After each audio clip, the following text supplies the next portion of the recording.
Aren't those stitches awesome? Do you know that you have all these decorative stitches in your machine?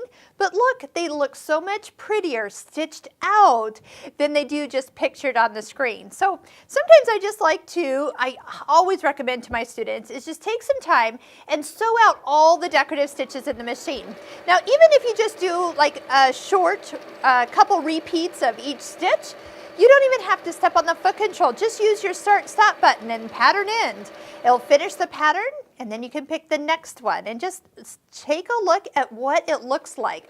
Now you can start to go through and actually make changes to the stitch and get a couple variety options when you do this. So for example, if I was to end this stitch and then maybe make it a little longer and then start it again, and then even make it actually a little narrower and then even a little shorter. So we could go ahead and make that shorter, narrower, and smaller.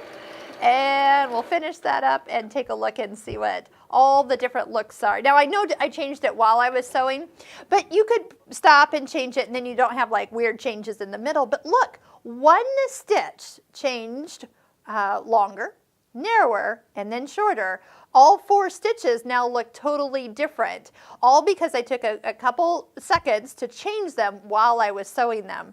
So there is infinite amount of possibilities, but if you you sew these out and then maybe even just put them in a couple sheet protectors, you'll have a great place to refer back to when you're looking for the perfect decorative stitch for your next project.